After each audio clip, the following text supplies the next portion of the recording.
ప్రియమైన శ్రోతలారా, సహోదరి సహోదరులారా, ఎలా ఉన్నారు?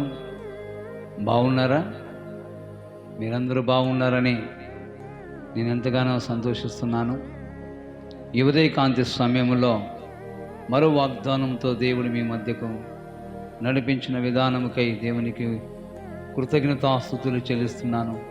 మీ అందరికీ నా హృదయపూర్వకమైన ధన్యవాదాలు తెలుపుతున్నాను. ప్రియులారా, ఈ ఉదయకాంతి సమయంలో 2వ రాసుల గ్రంథం 4వ అధ్యాయం 1 నుంచి 8 వాక్యాల వరకు మనం ధ్యానం చేయగలిగితే, ఒక భక్తుని ద్వారా దేవుడు జరిగించినటువంటి ఒక వింతైన కార్యం ఎలాంటిదో మనము చదవబోతున్నాము కనుక ఆ చదివిన వాక్య సందేశంలో మన హృదయాలు కట్టబడి, మన కుటుంబాలు కట్టబడి, ఆత్మ దేవునికి నమ్మకముగా జీవించేటువంటి వ్యాప్తిలో చెందాలని ప్రభు పేరిట మనవి చేస్తూ ఉంటున్నాను. చిన్న ప్రార్థనతో మనము ప్రారంభించుకున్నాం. పరిశుద్ధుడా, ప్రేమగల తండ్రి, దయగల యేసయ్య, ఘనమైన దేవాన్ని ఘనమైన పాదాలకు వందనాలు, స్తుతులు, స్తోత్రాలు చెల్లిస్తున్నాను. అయ్యా, నమ్మదగిన దేవుడము, నమ్మకముగా కార్యాంతరాలు చేయవాడు. నా తండ్రి, ఈ వీడియో ఎంతమందినైనా వీక్షించి నీ మాటలు వినాలని, నీ ఆశీర్వాదం పొందుకోవాలని నా తండ్రి ఆశపడుతున్నారు. ఉదయకాంతి సమయంలో నీ పిల్లలను దర్శించండి తండ్రి, వారి జీవితాలు ఆశీర్వదించండి.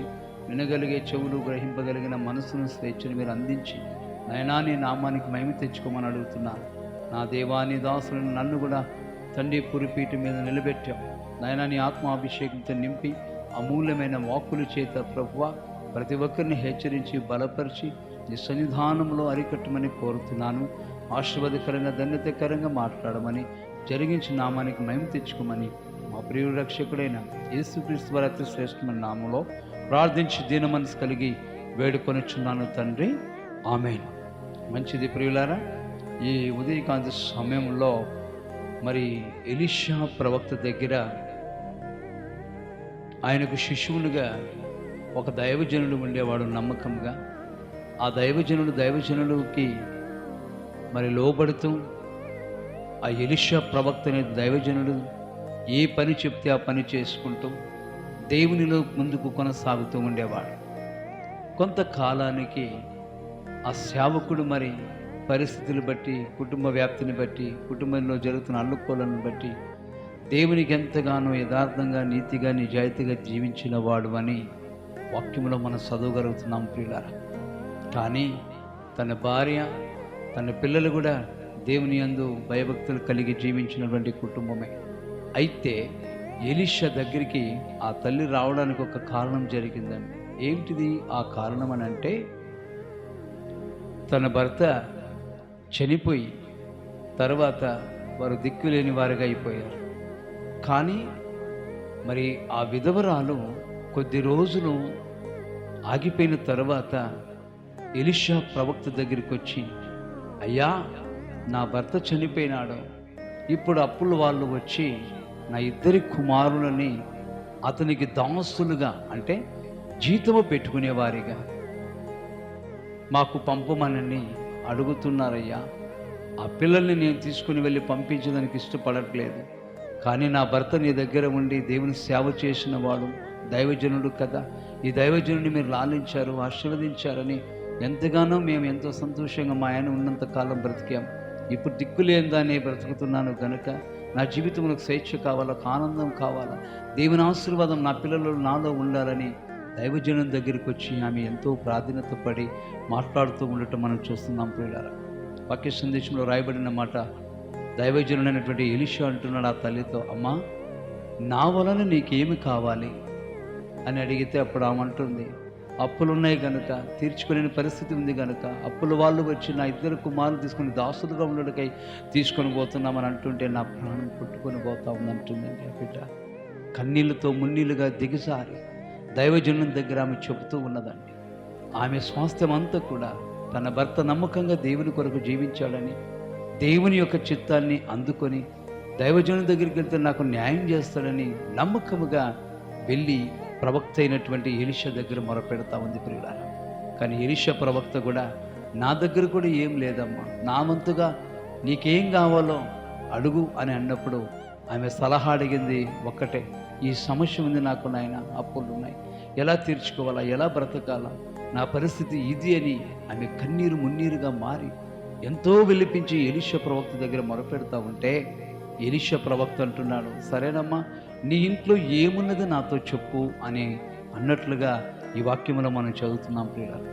అప్పుడు ఆ తల్లి చెప్పిన మాట ఏంటంటే, నూనె కుండ ఒకటి తప్ప నా ఇంట్లో ఏమీ లేదయ్యా, కేవలం అది నూనె కుండలు కూడా కొంచెమే ఉందయ్యా కుండలో, అది తప్ప మరి ఏమీ లేదయ్యా అని ఆమె చెప్తున్నట్లుగా ఈ వాక్యంలో మనం చదువుతున్నాం. వెంటనే దేవుని యొక్క సేవకునిగా, దేవుని యొక్క ప్రవక్తగా స్థిరపరచబడ్డాడు కనుక ఆయన నోటి నుంచి బయలుదేరిన మాట ఏంటనంటే, అమ్మా నీవింటికి వెళ్ళి ఎక్కడైతే నీ సమస్యకు ఆ కుండ ఉన్నదో ఆ కుండ ఉండే స్థానంలోనే ఉండనివ్వు, కానీ నీ ఊర్లో ఉన్నటువంటి వాళ్ళందరి దగ్గరికి వెళ్ళి పాత్రలు పుచ్చుకొని వచ్చి ఆ పాత్రలన్నిటిలోనూ ఆ కొంచెం నూనెనే అన్ని పాత్రలు వేసి పెట్టు, దేవుడు అద్భుత కార్యం జరిగించబోతున్నాడు అని ఎలీషా ఆమెకు చెప్పాడు. చూడండి, దైవజనుని మాట చక్కగా ఆమె వినింది. నాకు ఇది ఒక మంచి సలహా ఇచ్చాడు కదా అని చెప్పేసి ఏం జరుగుతుందో చూడాలని విశ్వాసం, నమ్మకంతో, దృఢత్వంతో దైవజనుడు చెప్పిన మాట వేదవాక్యం అని చెప్పేసి ఆ తల్లి అక్కడి నుంచి బయలుదేరి ఇంటికి వెళ్ళిందన్నమాట చూస్తున్నాం ప్రియులారా. ఇంటికి వెళ్ళి తన ఇద్దరు కుమారులకి పని పెట్టింది. మొత్తం ఊర్లో ఉన్న వాళ్ళందరి దగ్గర పాత్రలు పుచ్చుకొని రండి, మనం అద్భుతమైన కార్యం దేవుడు జరిగిస్తున్నాడని చెప్పేసరికి ఆ పిల్లలు తల్లి చెప్పినట్లుగా వినిన మాటను బట్టి అన్ని పాత్రలను నింపి వాళ్ళెంతో దేవుని దగ్గర ప్రాధాన్యత పడి ప్రార్థన చేసినట్టుగా చూస్తున్నాం ప్రియులారా. కానీ నిండినవన్నీ ఒక పక్కన పెడుతూ వచ్చారంట. మరి నూనె ఆగిపోలే, ఆ నూనె సాగిపోతూనే ఉంది. మరలా ఎలీషా దగ్గరికి వెళ్ళి ఈమె అంటుందంట, అయ్యా నిండినవన్నీ ఒక తట్టను ఉంచాము, కానీ మరి నూనె ఆగిపోవడం లేదయ్యా, ఏం చేయను అర్థం కాలేదయ్యా అంటే, ఇంకా ఎక్కడైనా ఉన్నాయా పాత్రలని అంటే ఆమె అంటుందంట, ఇంక లేవయ్యా పాత్రలన్నీ అయిపోయాయి, ఏం చేయను అర్థం కాలేదని అన్న వెంటనే ఎలీషా అంటున్నాడంట, ప్రవక్త అమ్మా ఆ నూనె అన్నీ కూడా తీసుకుని వెళ్ళి పాత్రలు అమ్మండి, అమ్మిన వాటితో అప్పులు తీర్చుకునండి, ఆ డబ్బుతో మిగతా డబ్బుని మీరు నిల్వ చేసుకొని మీ దగ్గర దేవుని యందు భయభక్తులు కలిగి ఆనందంగా జీవించండి అని ఆ దైవజనుడు ప్రవచనాత్మకంగా చెబితే ఆ పట్టణంలో అద్భుతంగా దేవుడు ఆ అప్పులు తెంచేదానికి వారికి జరిగిన కంటే గొప్ప కార్యాన్ని బట్టి దేవుని ఎంతో మహిమపరిచారు. సుఖంగా సౌఖ్యంగా దేవుడు దీవించాడు. ఆ కుటుంబానికి మేలు చేసిన దేవుడు, ఆ విధవరాలికి మేలు చేసిన దేవుడు మరి ఈ దినము ఈ వాక్యము చేత నీ సమస్యలు కూడా అలాగే ఉన్నాయా, నీ బాధలు అలాగే ఉన్నాయా, చెప్పుకోలేని స్థితిగతులు ఉన్నాయా, చెప్పుకోలేని బాధలు కన్నీళ్ళు మున్నీరుగా మారి నా సమస్యకు ఏది దారి మార్గం లేదు అని నీ ఎదుట నీవే కృంగిపోతున్నావా బిడ్డ? కానీ దేవుని వాక్యం అంటుంది, విధవరాలికి న్యాయం చేసిన వాడిని నీకు న్యాయం చేయలేనా, విధవరాల పక్షంలో అద్భుతం చేసిన వాడిని నీకు చేయలేనా అంటున్నాను తండ్రి అనే దేవుడు. చూడండి, సేవకుని మాట విని సేవకుని మాట ద్వారా ఆ తల్లి దీవించబడిందనే వాక్యములో మనం చదవగలుగుతున్నాం.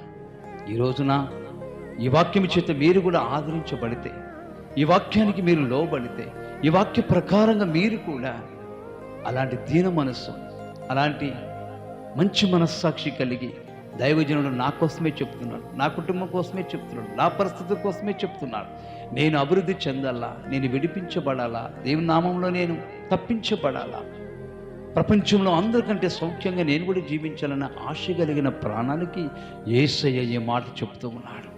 నా ప్రియమైన దేవుని పిల్లలారా, ఈ రోజుల్లో సహాయం అంటే ఎక్కడ కూడా రాదండి. ఎన్నో ఇరుకుల మధ్యలో, కష్టాల మధ్యలో, కన్నీళ్ళ మధ్యలో ఎన్నో జీవితాలు బలి అయిపోయినట్లుగా చూస్తూ ఉంటున్నాం. కానీ ఈరోజు నీకు విడుదల, విమోచన కలుగు చేసేటువంటి వార్త ఏదంటే దేవుని యొక్క సందేశం, దేవుని యొక్క వాక్శక్తి. దేవుడు తన సేవకులతో మాట్లాడుతూ ఉన్నాడంటే నీ ఆశీర్వాదం కొరకే, నీ మంచి కొరకే, నీ జీవితము కొరకే. ఆ తల్లిలా భక్తి నేర్చుకొని, ఆ తల్లిలా విశ్వాసం ఉండి, నమ్మకం ఉండి దేవుని నామంలో మీరు ముందుకు కొనసాగగలిగితే ఆయన దీవించక మానడం, విడుదల ఇవ్వక మానడం. ఎవరివైనా కావచ్చు, ఏ స్థితిలోనైనా ఉండొచ్చు ప్రియులారా. దేవుడు పక్షపాతం లేనివాడు, ఆయన అందరికీ ప్రభు అయి ఉన్నాడు, అందరినీ ప్రేమించేవాడిగా ఉన్నాడు, అందరికీ సహాయం చేసేవాడిగా ఉన్నాడు.